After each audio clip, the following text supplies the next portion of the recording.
Hello and welcome to an MMA Dots video. It's M Dots from MMA Dots, and today we're breaking down UFC 309. It's a big MSG card.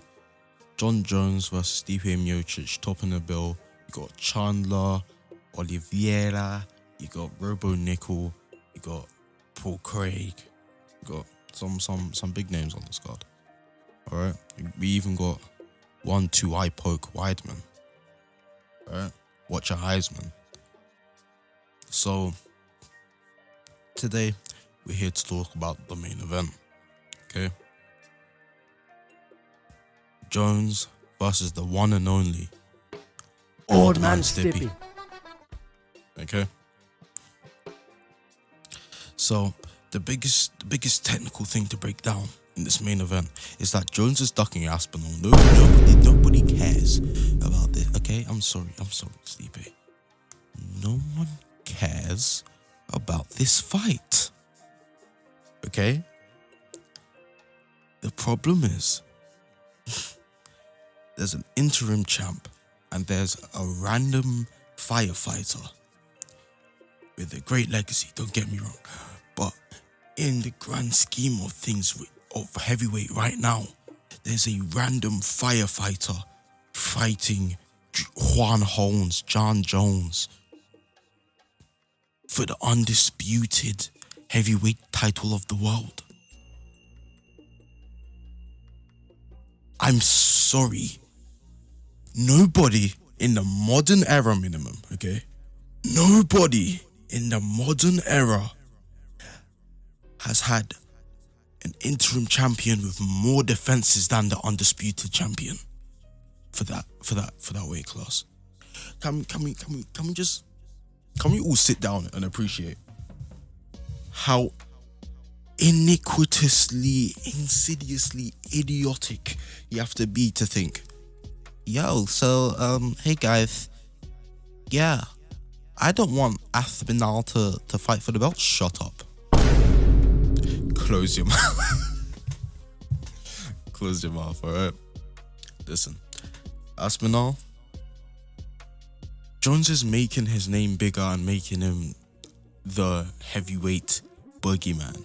He's creating a figure that's bigger than him, and it's gonna plague his career. It's gonna plague his legacy. If he retires in UFC 309, it's going to plague his legacy for at least the next half a decade before people can forget. And that's if Aspinall isn't a great, because I've been seeing some takes, man, that Aspinall might be one of the greatest of all time. Like he's beaten 6 guys in the top 5. Like he's definitely not the greatest heavyweight of all time yet, but soon he's going to be able to make a case, because who is there to beat anymore? Gone. Old Man Stipe won't fight him. Jon Jones won't fight him. So 2 of the top 10 won't fight him. Gone won't fight him either. So three of the top 10 won't fight him. He's beaten 5 guys in the top 10. So there's 2 people in the top 10 that may fight him. What? Almeida? Almeida's on a 1-fight win streak.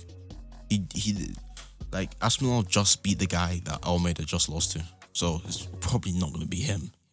Who else is in the top 10? Rosenstrike? Come on, dog. Come on, bro. Okay. But in all seriousness, right? We have to take what we get. Jon Jones versus Stipe Miocic. Okay. We got one of the candidates for the greatest of all time, and Jon Jones, okay?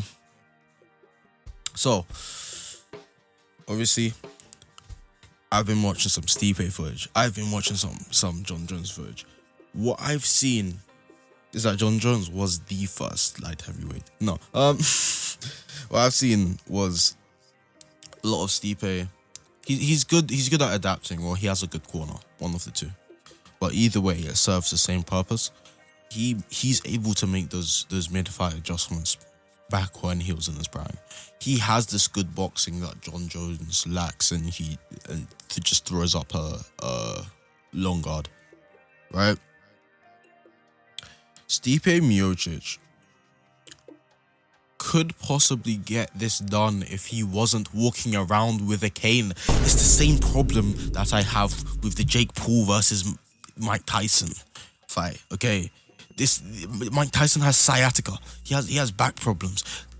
This man was in a wheelchair. I feel the same way with Jones Stipe. Why in the flying F? Because we don't swear on this channel.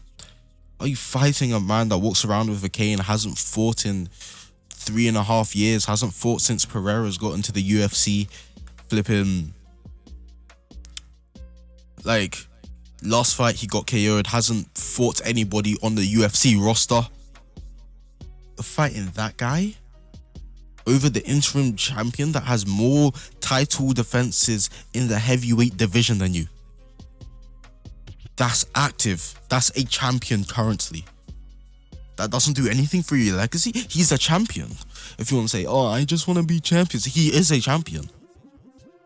To the people, he's a champion. On paper, I know it says interim next to it, but he's a champion with more defenses than you. You both won vacant belts. You're telling me Pavlovich is a horrendous opponent and Garn is a horrendous... Blades is a horrendous opponent compared to Garn. Like, honestly, there's almost next to no argument. Okay? Because there's negative arguments that make sense. Alright? So here's the thing. Stipe, he has good boxing for the heavyweight division. We have to preface that. He has good boxing. Former very high level wrestler, but Jon Jones, also a very high level wrestler, he fought Daniel Cormier, who's Olympic level wrestler. Daniel Cormier, who's been in heavyweight, but Daniel Cormier is like 5'9", 5'8". Small, short man, not small man, short man. He fought Rampage, dude. Rampage is shorter than me. Alright. I'm wondering whether I'm middleweight sized person, right? If I could fight in a middleweight, be a bulky middleweight like Whitaker, dude. Rampage is 5'10", scraping 5'11". Lyoto Machida was a middleweight. I mean, it's tough. It's really tough because where you look at Jones's career and you look and say he's you're gonna look at people who are similar genetically at least or stylistically. Is there many people? Reyes, he got his ass whooped, but Reyes was young, right? Anthony Smith. Listen, Anthony Smith is the best on paper. It's sad that everybody else is scissors, okay? It's tough. It's very, very tough to judge what he's going to do to a person who has a different bone structure and size and everything else, when most of the people that he fought just wasn't. They're not similar. DC 5'9", 5'8", Rampage 5'10", 5'11". These are his big wins. Gustafsson had to move an event because they thought he was a roid cheat. It's tough to judge. It's tough to predict, other than,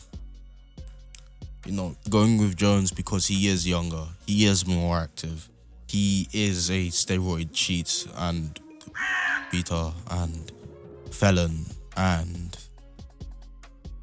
possibly closeted, right? It's hard not to go with Jon Jones.